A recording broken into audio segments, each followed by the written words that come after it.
my father and mother my mother and father-in-law have recently cut ties with us because we are just really hesitant to jump back into resolving a very long ongoing issue or issues that we've had with them since we were married about a year ago. What was the original issue? Oh, dear. So I kind of wrote a summary, and I can try to give you the story. There's just so much to the story. I'll start by also saying that I know what I'm about to say is going to sound like something straight off of Reddit, like somebody made it up. That's how we feel too, and it's our life, so I don't know. Yep, I'll trust you and honor the story. Go for it. Yeah, so a little over a year ago, my husband and I got married, and while things were initially great with my in-laws, tensions began to rise midway through our engagement. I think my mother-in-law ultimately struggled with the transition of my husband leaving home. He still lived at home at the time. So she was upset that we were not spending enough time with them while he was still living at home, even though we were still coming over 2 to 3 times a week during the last 2 months of our engagement. How old are you guys? So at the time, my husband was 22, about to be 23, and I was 24, about to be 25. Okay. All right. Yep. So anyway, 3 weeks before the wedding, she completely lost it, and she actually physically attacked my husband and used horrible vulgarities to describe her feelings to him about me. She threatened to object to the wedding and told him that she was praying that we would break up. Why? She accused him. Did she say why? Hold on. Slow down on the story. Why? Yeah. So the part where it sounds like I'm lying to you. No. Trust me. I've heard wild stories in my life. Yeah. She said that I was a master manipulator and I was trying to take my husband away from his family. Okay. And the reason she gave for this was because I acted uncomfortable in her home, but she didn't really correlate that to the fact that she was not treating me very nice from the house during our engagement. Okay. So let's there's just a whole bunch. Let's just pause right there. Okay. Let's just pause right there. Exhale for me. Okay. Yeah. Well. Okay. Now listen. That's bonkers. Yeah, I agree. Okay. And even when another adult, especially somebody who's a parent, a beloved one, or a teacher or a coach, they can say stuff and do stuff that's bananas. And I don't know how or why. There's still this nagging voice inside of us that's are they right? Yeah. Right.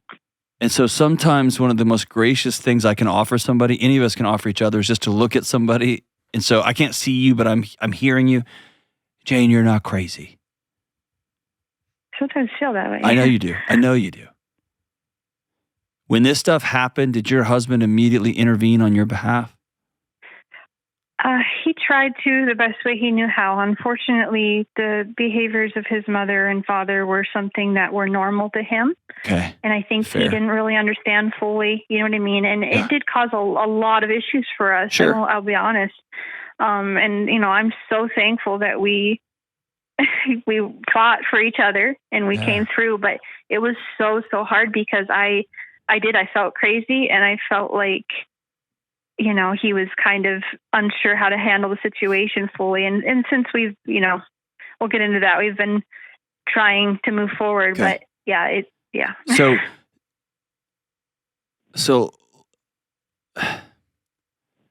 let me cut through all of this and just put this on the table. Mm-hmm. Unless your mother-in-law has called, preferably with your father-in-law by her side, and said, hey, my 22-year-old man, I looked at him like he was a little boy, and you were taking my little boy, and I went bananas. I'm sorry. Yeah. You didn't deserve that. I was crazy. I'm sorry. That won't happen again. I'm glad y'all are married. I'm glad y'all are working it out and figuring it out. And short of that, Jane, I rarely say this. Y'all, she's out. No one, my mom, my dad, whoever included, is going to verbally assault my wife and hit me in the face. I'm not going to stick around for it. Yeah. And unless you come back to the table with, I was way out of line, I was wrong, here's how this is not going to happen again. There's just some lines that you draw in the sand. Because here's what most of the time I hear this story, here's what, because I'm going to lay a few things out. You tell me if I'm way out to lunch or if I'm right. You mentioned one of them. This is just how he grew up. This is normal to him. And so you find yourself almost in a reparenting role with your own husband saying, hey, you can't do that. And he's like, oh yeah. And, so it takes a minute, and God bless you for staying with him and y'all figuring this thing out together. But most of the time, there's a long lull, and then mom or dad just picks up the phone and kind of jumps back in as though nothing ever happened. Or that's exactly what's going on. Somebody gets pregnant and suddenly, they're back in. Or somebody gets a new job and starts to move, and it's like, is any of that happening?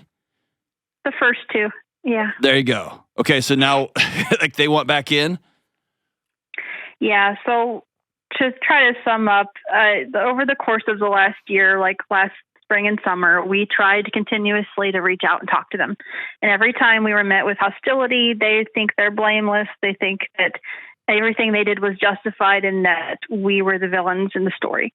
And so is his dad like that too? Or is his dad just beaten down and goes along with whatever she says? Correct, yeah. What a coward. Yeah. What an absolute coward. I agree. Okay. I know. All I right, don't want to be that person. Not my story, not there. Okay, anyway, go ahead. We found out we were pregnant last September. And so at that point we were like, oh no, because we figured, we knew that they wanted grandkids, put it that way. But we obviously were still dealing with the behaviors that we're talking about.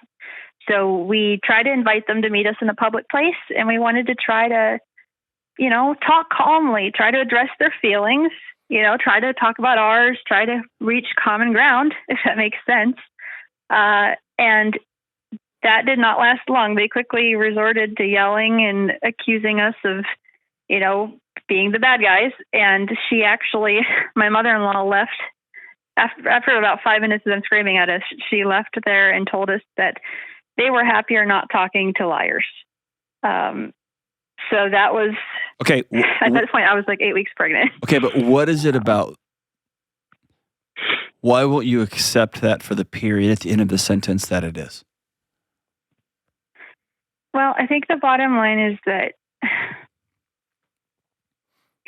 obviously we love them and we don't want to just give them up and act like... You didn't. They gave you up.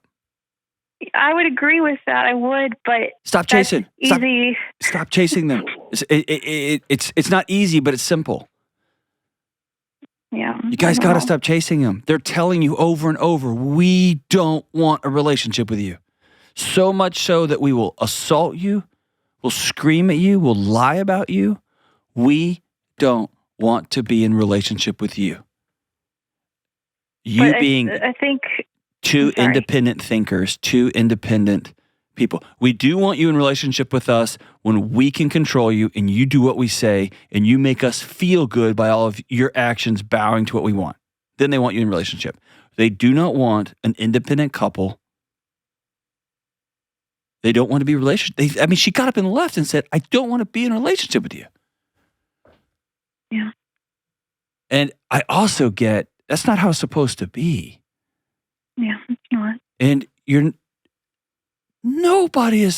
nothing could get in the way of your grandkids. Here we are. Yeah. In their own ego or her mental health disorder or her emotional challenges or your father-in-law's spinelessness that he hasn't looked at her and said, hey, you cannot hang out with them. I will go see my grandbaby and I will be nice to my son's wife. Yeah. It will cost you when you get home. Fine. I'm not giving this up. He could do that, but he's choosing not to. Yeah. And so I think that's this idea, we got to live in reality. This is where we are. Has your baby been born? Reality is now I'm due in about a month. Okay. So. Can you do me a huge, huge favor here? I know this is crazy. Can you not try to solve their problem right now? This is too special of a moment for you. motto.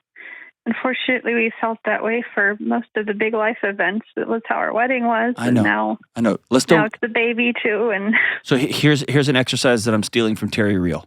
Okay, one of the great psychotherapists of my time.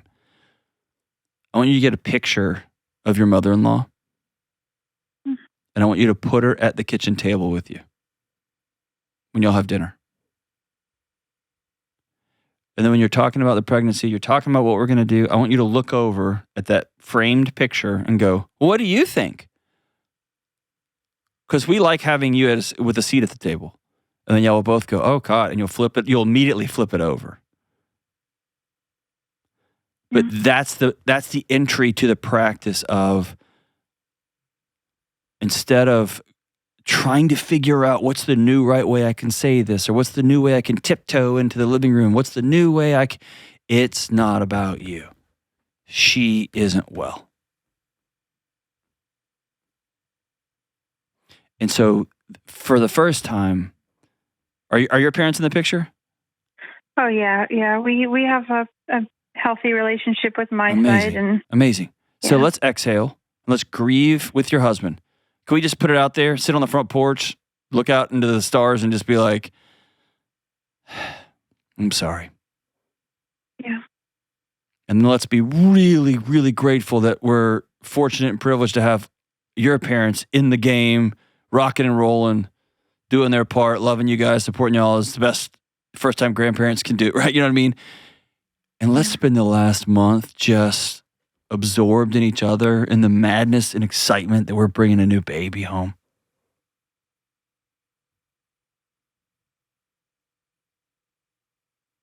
It's hard, it's very sad. I hate the statistics of, the in-laws and it just is. the evil daughter-in-laws. And I don't want that to be our reality. I didn't want any of this to be. Yeah.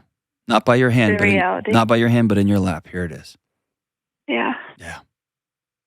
Let's be sad for a bit. Write an imaginary letter to your mother-in-law. God help you, don't send it. Have your husband write one to his mom, and y'all read them to each other. Let's have a miniature little ceremony in our living room. This is the last day they get a seat at our kitchen table because they're taking the joy out of what should be one of the most exciting, scary, terrifying, fun, joyful moments of our life. I have a follow-up question, if that's possible. Real quick. I'm up against the clock. Yeah. Go for it. Yeah. So we started going to counseling, just the two of us, trying to kind of sort through all this. And, it's kind of been an idea of my husband's that we could potentially still be around them in extended family settings for the sake of... No.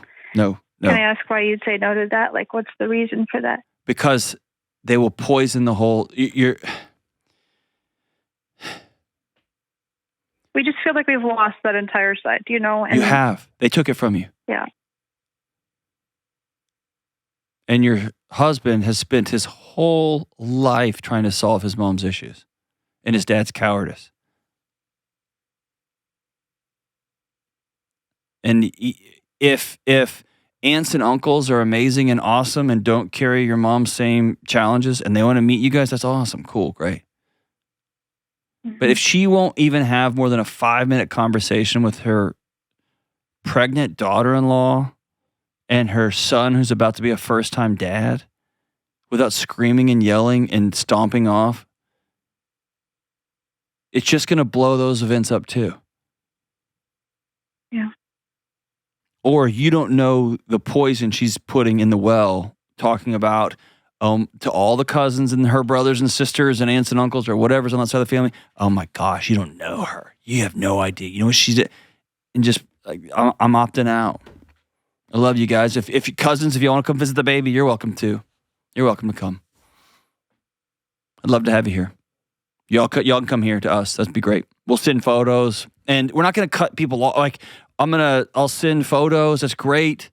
I'll send a monthly newsletter I'll do all that. That's fantastic. I'm not going to drive over there. It's just not a safe place for us. She hit me in the face. She called me a blankety blank blank, called my wife a blankety blank blank blank. Yeah, we're not coming there. She screamed and made a spectacle in a public place, called us liars, and walked away from her own kid. I'm not going to do that. That's cool. I've already grieved that at my house. As for me and my house, we're going to seek peace. We're going to be sad that it's not with the people we thought were going to be with us, but they opted out. And so we're going to control what we can control, and that is peace in our home. And that means my side of the family is awesome. And if there's some great cousins or whatnot, cool. But you guys are still trying to find a way. What's a way we can kind of be around them, but also they're telling you over and over again, we don't want to be in relationship with you, period. Let's be really sad and grieve that. Let's not find another angle to try to make. They've told you over and over and over again. And for whatever it's worth, I'm really, really sorry that happened.